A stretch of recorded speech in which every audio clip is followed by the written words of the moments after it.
Hello everyone, welcome to the class. Can you imagine how difficult it could be for you standing in front of a camera to record an instructional video without a script to guide you? Multimedia production is a systematic process that requires adequate planning at the pre-production stage. Remember, we have earlier discussed the stages in multimedia production, which include pre-production, production, and post-production stages. In this video, we are going to examine the procedure for script writing at the pre-production stage of multimedia. This allows you to properly structure your content in a logical manner that will make learning meaningful to the learners, especially those who learn at a distance. And I expect you that by the end of this lesson, you will be able to describe script writing in multimedia process and also write the scripts for multimedia production to facilitate classroom instruction. Now, let's begin by examining the concept of script writing in multimedia production. Script writing is the first practical step in the production of multimedia.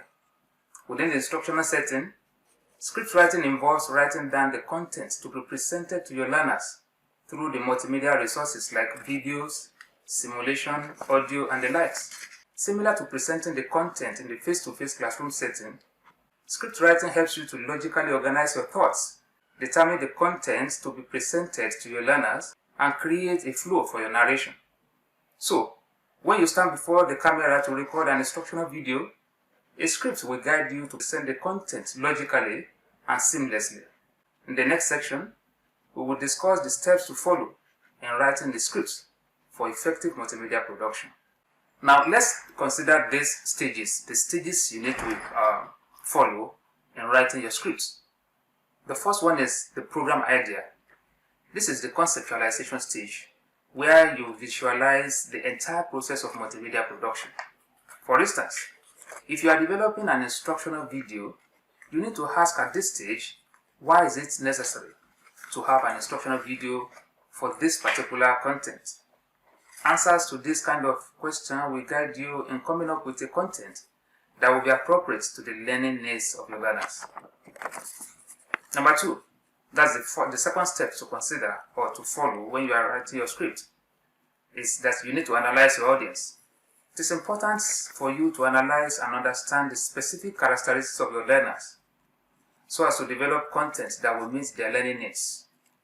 You need to take note of the fact that your learners come from different or diverse backgrounds. Therefore, the script should be written in simple and clear language. State learning outcomes. Learning outcomes are the specific knowledge and competencies that you expect your learners to acquire after watching maybe an instructional video or any other multimedia resources. These learning outcomes will determine the way you structure your content into subheadings. Therefore, subheadings in your content must be aligned with the learning outcomes that you have stated earlier. For instance, if you have stated 3 learning outcomes in the script, it implies that the content will be divided into 3 main subheadings. At this point, let me inform you that the learning outcomes in your script should be stated across lower and higher order cognitive abilities. You don't need to restrict your learners to only define, mention, highlight, list, and so on. These are basically lower order thinking abilities.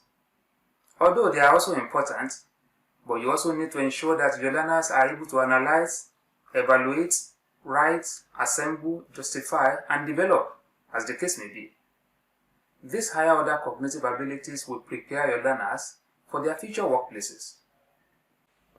Alright, the next step is that you need to write the content, writing the content. At this point, you begin to develop your content in line with the subheadings that you have created earlier. Write your content as if you are in the classroom teaching your learners. The script should be written in conversational manner to engage your learners at any time. As you are writing your content, ensure that the subheadings are logically connected with the learning outcomes. Like this, you will be able to present the entire content that you want to teach your learners in the instructional video. The next step is that you need to prepare the storyboard. After writing the content, the next thing to do is to create the storyboard. Basically, the storyboard is a detailed shot-by-shot or what we call screen-by-screen description of the program on a sheet of paper or on the card. The storyboard encourages the scriptwriter to think in terms of multiple media use in a multimedia production. It may just be a simple description of the short video clips, pictures, graphics, and animation to be used to develop an instructional video. To make life easier for you, you can combine the storyboard with the script by specifying on the script the media to be used to explain different concepts. Before we conclude this session, let me give you some seconds to attempt these exercises. I believe you have attempted the exercises, and at least you should be able to give the definition of script writing, which involves putting down the content that you want to teach your students in an instructional video. And the stages, the steps for the script writing that I just mentioned, you should be able to mention the fact that you need to set your learning outcomes, you need to identify the program, you need to create storyboard and the likes. Now that we have examined the concept of script writing and the script writing process, I will expect that you begin to think about how these steps can guide you in multimedia production. Following these steps, you will be able to come up with a script to develop an instructional video and other multimedia resources for teaching and learning process. Thank you for watching. See you in the next class.